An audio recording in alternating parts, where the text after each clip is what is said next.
Aguilar, though you'd say that's an advantage. Oh, yeah. That definitely. At this point, and they lost Lane Johnson. So I'm going to give you all of the above, but it's still the Giants. And I got to tell you, your man bounced it to him for the first 3 quarters. He was scary bad. I give you the comeback. He was impressive, especially I'll give him most of the 4th quarter.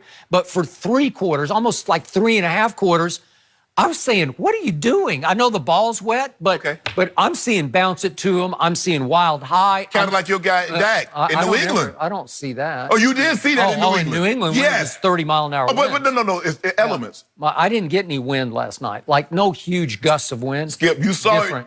It was a deluge. Deluge. I don't think it was a deluge. So that brings me to number 86. And if somebody can please explain to me how the Giants could go into the game and say, gee, who really cares about number 86? Because 86 is everything to Carson Wentz. Fair. It is his security blanket. When in doubt, he looks for 86. Actually, almost every pass play, he looks first for 86. The one thing the Cowboys have done fairly well against Philadelphia is they get it that you have to try to take him away. He is so good you can't completely take him away, because even if you bracket him or double him or whatever you're trying to do, high-low him, he'll still get open because he's just too good and the quarterback trusts him too much. They have a special wavelength. So if you go into a game and you're trying to upset the Eagles, you might as well just say, well, let's first try to take 86 away. And I look up early in the 2nd quarter, and I'm saying, well, Giants, what are you doing? Are you trying to get blown out? Because could we see these 2 plays? These are 2 fairly early plays back-to-back. That's Zach Ertz. Maybe somebody should cover him. Skip, hold on, man. You see, it's a broken play. Thank you. Okay, but this is not a broken play. And wait a minute. Oh, my man. Nobody's home. Nobody's home. What are you doing? It's Zach Ertz. Are you trying to lose? And they couldn't even convert that. That turned into a field goal. Right. So then we get all the way down to 1:53 left in regulation, and it's 3rd and goal from the 2-yard line. And again, it's another ref blunder, but the clock hit zeros before the ball was snapped. If we could see this play. Yeah, if it snapped zero, the ball was in the process of No, being it was not in the process. It was definitely, it should not have been allowed to be snapped. And it was a touchdown that tied the game. But I'm going to remind everybody, until 2 minutes were left in the game, Carson Wentz's offense had a grand total of 10 points against a team ranked 29th in scoring defense. 10 points? Doesn't that qualify as shameful? Shouldn't you be a little embarrassed about that? You just got and you know what that should have been? That should have been 3rd and goal from the 7. If they'd called it, it's another referee blunder. I swear, I don't know why. Just to my eyes, my ears, my psyche, it seems like the refs in the NFL get a little worse every year. That's just what it seems like to me. Stop it. We see, especially when they're calling your team's game. Cowboy, 2 tripping penalties at New England. How do you call tripping? How do you call that? And then the N'Keal Harry play Sunday. What is that? Hold on. So in your 40 years of following and covering the game, you've never seen official blow calls? I've seen them blow calls, but it seems with such regularity that now it's become, like Jerry Jones always argued with me, human frailty is it's part of the game. It's part of the entertainment of the game, because people love to debate, was that a bad call? Yeah, it was a bad call. So why can't you perfect your game? You have the technology to perfect it. Because you try to perfect something that's played by imperfect human beings. Skip, the only difference is now is that there's more cameras. There are more eyeballs to focus on. Skip, you remember back when you first started covering, if you weren't in the national game, you might have got 1 camera. That was it. Now everybody gets 5, 6 cameras. Super Bowl gets in somewhere between 20 and 30 cameras. Yeah, there was the one that got stuck in my craw was the Mike Renfro play. At Pittsburgh. It was Houston Oilers at Pittsburgh, and it was for the AFC. It was to get to the Super Bowl after the 79 season. I was about to say 79. And he obviously... He toe-tapped. He toe-tapped. He got his feet in, and they said no, and there's no review, and that was it. So Pittsburgh advanced.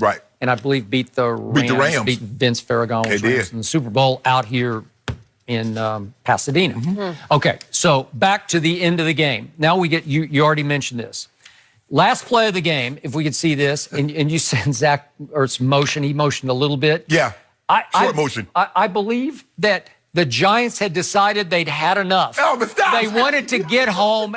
and get to bed or get out. Maybe they all had dinner plans in Manhattan. I don't know. I don't know. Too late. But they just decided we've had enough of this. It's cold, it's wet, it's dreary, and we are about to be, what, 2-12. Right. And that's it. Let's just let Zach Ertz run free on the play of the game. Let him run free. Nobody takes him. Because I'm looking at it, I look at the backside, and that guy's playing man at the top. Okay. The linebacker on the inside, I think he was going to play man, but Boston Scott picks up a blitzer. So now, Okay, if there's a blitzer, it's probably man-to-man. right, I'm saying. right, and so I'm looking at Ogletree, and I'm looking at the DB, and I'm like, okay. Because the guy that takes the tight end, he takes one tight end to the flat. He's got him man. And I'm looking at you two guys, and they're looking at each other like who's got it? Nobody's got it. Right. So the number one targeted receiver, the guy who had 13 targets last night, goes uncovered on the play that wins the game. Can somebody please explain that to me? And it's Skip, it's really the same play that they ran, that he scored the first touchdown on. Is that he's already lined up, so he doesn't need to force the guy with an outside release because these guys already outside of him. On the touchdown, 24 is playing in man-to-man, so he has to stem him to get back inside of him. Well, since he's already outside of the formation, he just goes right up the field and nobody takes him. And I'm looking at 31 is looking at 47 Ogletree, and Ogletree is like he's playing an area. No.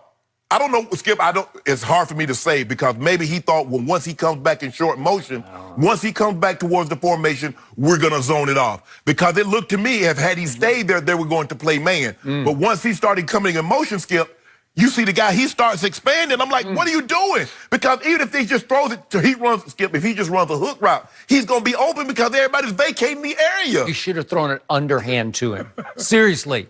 He could have fair caught the ball. Have you ever seen somebody fair catch like a 2-yard touchdown pass? I'm here. I'll just fair catch this. It's embarrassing. But that's what bad teams do. It took all the way. And when it was over, I sat back and I said, I just wasted 3.5 hours of my life. No, you didn't. Because it was a fait accompli from the start. It was over. They were going to the Giants were going to lose. Why would you just drain me for 3.5 hours? Keeping me on the edge of my seat, like maybe, but probably not. Maybe. First of all, it's a 2-win Giants team, and they're playing a 5-win Eagles team. And the only reason it drained you emotionally is because you were hoping the Giants could do something you haven't failed to do. You haven't taken care of your business like you're supposed to. So you're hoping the Giants can do something you haven't done. So that's why you're mentally drained. The reason I'm mentally drained is because I keep watching my team not have to win games, and it's because the Beagles have enabled my team not to have any sense of urgency. And I'm hoping my team didn't get lulled back to sleep by watching the game last night. Like, these guys, we're supposed to be afraid of these guys? Seriously? What about your team's not very good? You worried about the Beagles. How about you worry about your own self? What about the Beagles not being very good? Okay, that's... Because I'm going to give you this. These are two weirdly troubled teams where you keep watching them and you say, what's wrong with that? Why didn't that? What's missing here? Something is missing with the Beagles. What about something is missing with the Cowboys? What's missing from the Cowboys? Yeah, tell me that. Well, we're going to do a whole topic about that. Apparently, we don't know. I don't have enough time. If I had another hour, I'd tell you. How about this, Skip? Eagles are 6-7. The Cowboys are 6-7. Yep. You make it seem like you guys are like y'all favorite for the Super Bowl. Cowboys beat the Eagles. Cowboys in first place. You beat them one time. So I'm going to give you this. There was one little spark that scared me about the Eagles last night, and his name was Boston Scott, and he was like the 5th-string running back. And all of a sudden, he got his chance. Okay. And the reason he scares me is little Clyde Edwards-Helaire. Have you been watching him for LSU? Yeah. He has been their spark plug, right? Okay. And they're both from Baton Rouge, and they're both about the same size. They're both, Edwards-Hilaire's 5'8", and he's 5'6", Boston Scott. But he remind you of Sproles. Well, Darren they're Sproles. both little exactly. guys. And I'm like, how you doing this with 2 last names? You know, 2 last names, you ain't supposed to be able to do nothing. But he was kicking. Get it to it, toss it to it. You know what? I wish Boston Scott played for New England, because that's where he belongs. And they could use him right now. What about James White? You want to kick James White to the curb? I don't know. Oh, what about Burkhead? You know, Burkhead scored the game-winning touchdown in Arrowhead last year in the championship game. You see how he quick to disregard. Patriots ranked 23rd in rushing. They could use a little Boston. The quarterback is ranked 20th in QBR, 30th in completion percentage, 29th in yards per attempt.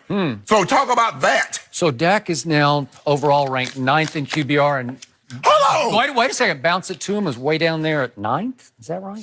Hold up. 9th? Yeah. What's Dak ranked? Third. Hold on. 73 to 63 on average. Hold on. I'm trying to figure out how did that was like for the first 10, 11 weeks.